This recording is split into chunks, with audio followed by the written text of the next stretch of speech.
I'm back. It feels like it's been forever though. Hey, what did I miss? Huh? Oh, E3 2021 was 4 weeks ago. Oh yeah? What's new? Well, Kazuya made it to Smash. What? Let's go! Oh yeah, and including Metroid was announced. Wait, what? I want that. No new Mega Man X news though. Aww. Objection! That was also announced for the Switch. Ooh. Oh, before I go, Monster Hunter Stories 2 got a demo release last Friday. Thought you might want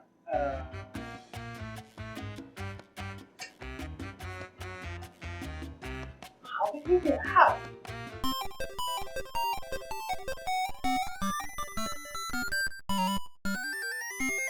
Welcome back to the channel, everyone. Yes, I'm back. I'm gonna be making a couple videos and we're gonna dig into Monster Hunter Stories 2 because I'm super excited about that. Never got the chance to play Monster Hunter Stories 1, but we did have a demo last Friday. The demo has been a ton of fun. I put like 14 hours, maybe 15, trying to redo a couple things. I've been having tons of fun with the demo. If you want to go get it, it's available now. If you own a Switch, you should be able to get a demo. Tried to get it on PC, but the PC wasn't available. I understand why, because every time they do the demos like that on PC, they get all hacked, all the information gets out by data miners. So far, the story seems kind of cool, neat. I don't know, I really can't tell you and compare to the first one, because I haven't played the first one. I know my wife did play the first one and she enjoyed it quite a bit. But this one so far, I'm having a ton of fun. I selected to go with a male character because the ridiculous colors of the hair. And then, of course, pick up the smile to keep smiling alive. But there's a ton of nuances of these games that makes a fantastic RPG for those like me that are not too inclined into RPG. To tell you the truth, turn-based RPGs are not my thing. I might collect some and have them for the collection, but other than that, they are never a type of game that calls my attention for too long.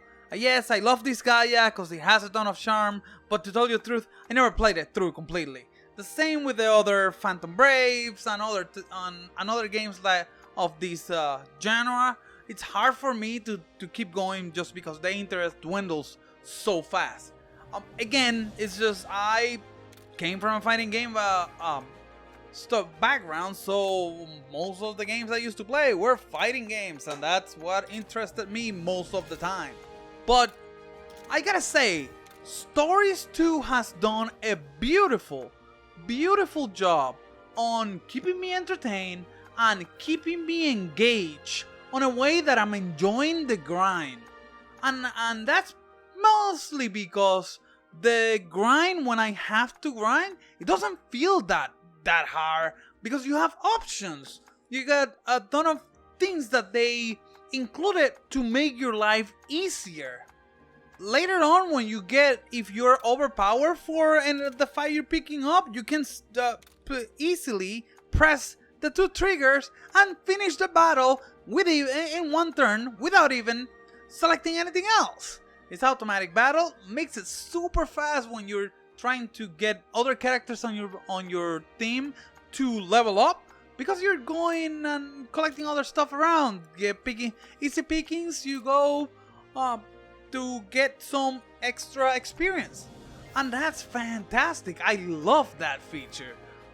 The other thing is, like, if you see the character, it looks ridiculous. But I've been having a ton of fun. Story so far, I think I'm gonna cut it out. I'm not gonna show you too much. I might show the beginning at some point. Overall, the game has been a really wonderful experience for me, and I'm thrilled about having the opportunity to get this demo to try it out. I'll be picking it up on release, but I don't know if I want to try the PC version to see more stable frame rates and other things. I am picking up a copy on Nintendo Switch just because I have Monster Hunter Rise and everything. And yes, I've been playing Monster Hunter Rise. I've been doing other stuff. It's just I haven't had the time or the energy to make the full videos. But I'm coming back. I'm trying to provide something for the community and create our own community that we can have fun and go around and celebrate these Capcom games and Monster Hunter. Yeah, I know my channel, it's a little bit over the place, but hey, that's what I like.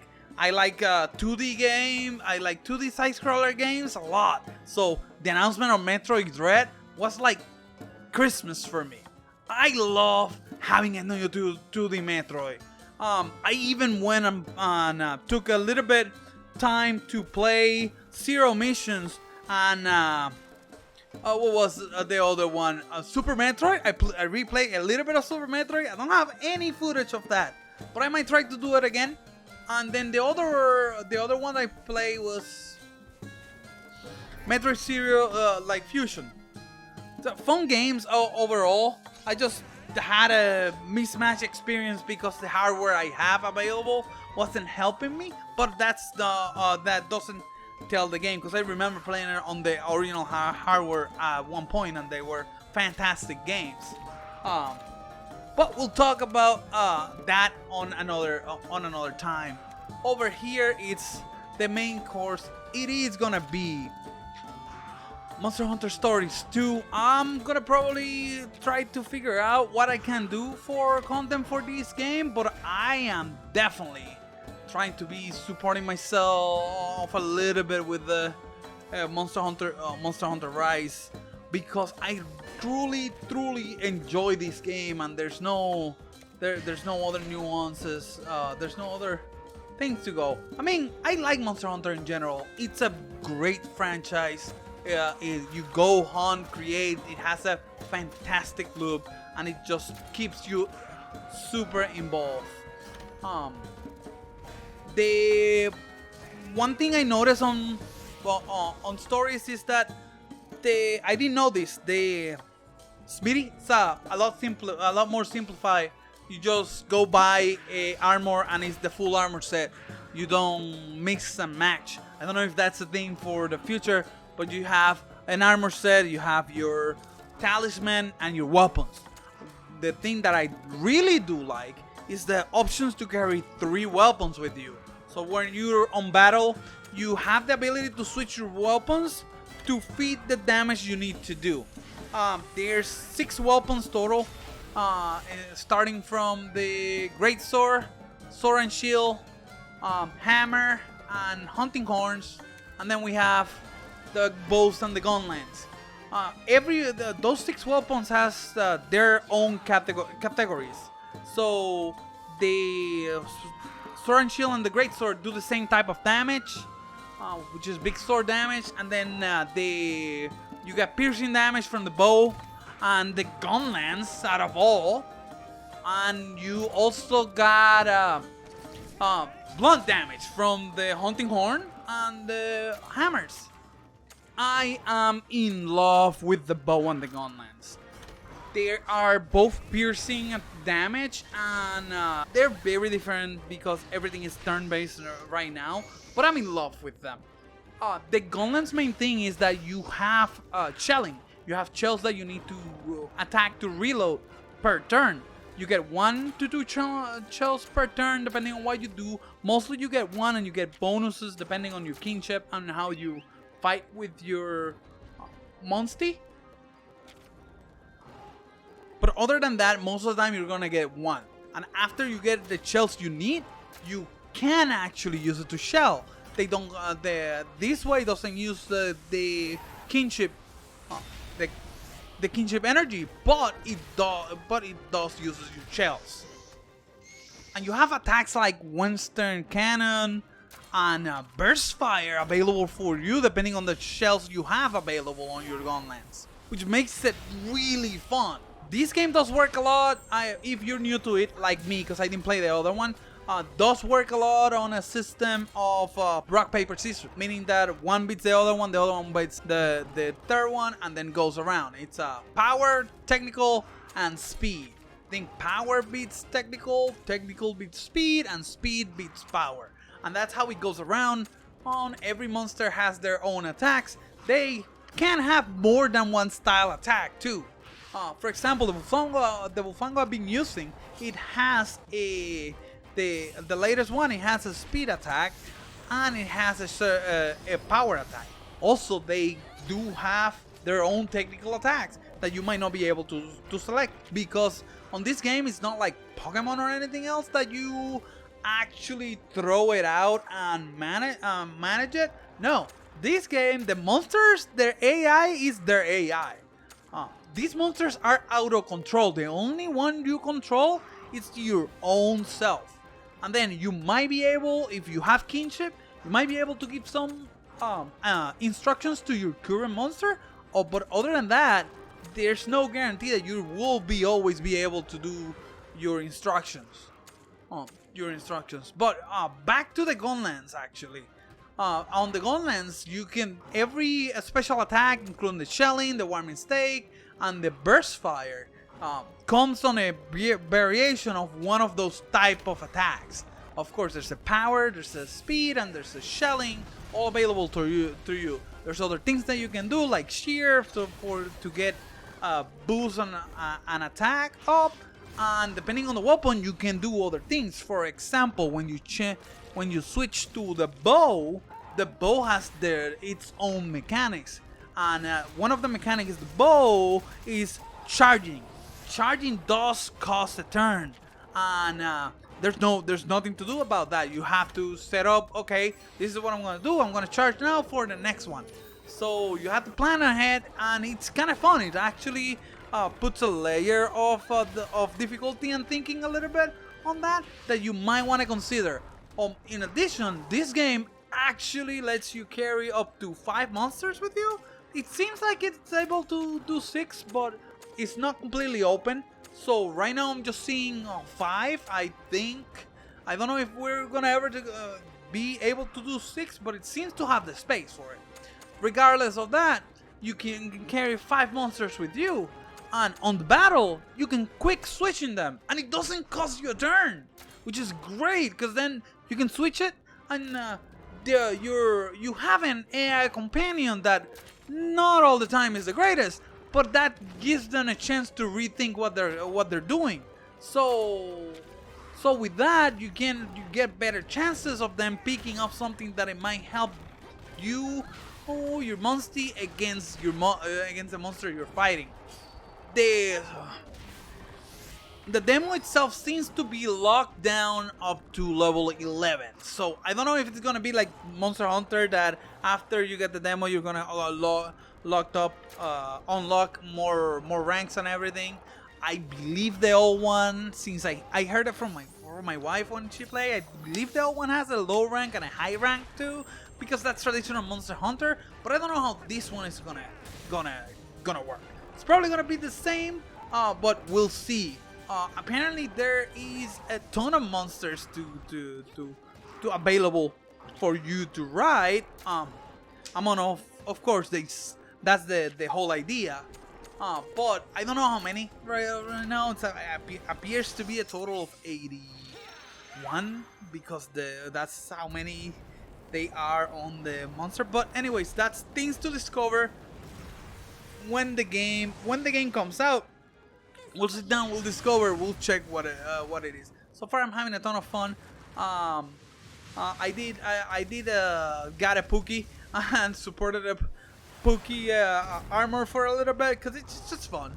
It's just fun. Pookie to the rescue. To the rescue, you know. Since practically, I hate to say this, but I kind of practically started my Monster Hunter journey with Monster Hunter World.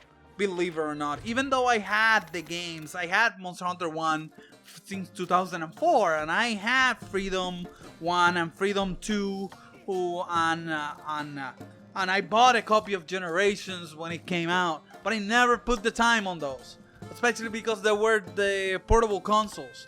I'm making my way on playing them a little bit more, so the plan is to maybe make some videos about it, share my experience. I did on my hiatus. I did play a little bit more on Monster Hunter 2, but I had to take a little bit of shortcuts another way around. But it was an experience I wanted to craft. And then I did play a ton of Freedom Unite. Freedom Unite was fun, actually. But that's a topic for another video. We'll talk about that later. So far, I am really excited about the release of Monster Hunter Stories 2. It seems like it's gonna do what other RPGs hasn't done to me. Just drag me in and keep me in. And I'm really excited about that, because this is a new feeling. For all my life I've been playing games and RPGs were like, yeah, I'll skip, because I did play RPGs to a point, but then when they were turn-based, I just decided to skip. But this one, there's something. It might be the amount of charm that it has, because it's the Monster Hunter's franchise, and I always liked the Monster Hunter franchise in theory, even though I didn't have the time to play it at all till most recent with World, and then with World it cemented the feeling I have for the franchise, so I went back and look a little bit more. I played Monster Hunter 1 on stream and other stuff, but again, I'm just rambling. I'm gonna go back to the topic and try to close this. I just wanted to say, if you're looking forward to this, pick up the demo. If you have the Switch available, pick up the demo, go ahead and play it, make your own choices and decisions, because this is a great experience. If you actually like Monster Hunter, you like the franchise, you owe it to yourself to give yourself a break and try this wonderful RPG. The gameplay itself and everything, yeah, I understand that it might not be for everyone, but at least give it a try. It's a free demo. You can give it a try. I really did enjoy it. I actually, like I said, I'm loving the weapons. I usually carry one of each, including a bow. Most of the time I'm carrying a hunting horn, a bow, and a great sword with me, just to have variety and be ready for everything that it throws at me. And I can't wait for the release date of this game.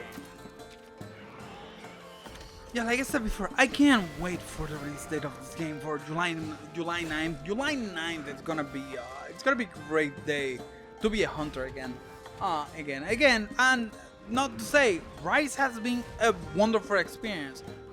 A little bit short a bit because there's not that much content, but as soon as we finish this, we might see a little bit more or picked up, and I can't wait for that. I can't wait to check if there's any other monsters. Although at this point it feels like it's a little bit done until now, but who knows? I don't know what Capcom is planning. I am aware that I believe this week there's also another showcase for Monster Hunter Stories, but I need to look for information over there. Anyways, I've been rambling a lot. I think I just burned your ear. I just want to say thank you for watching, and like, subscribe, leave me a comment. What do you think about this game? How do you are you planning to pick it up? Are you not? Are you even try the demo? What's your experience? Let's talk about let's talk about it if you want to. So, with that said, thank you for watching, everyone, and we'll see you on the next video. Happy hunting, everyone.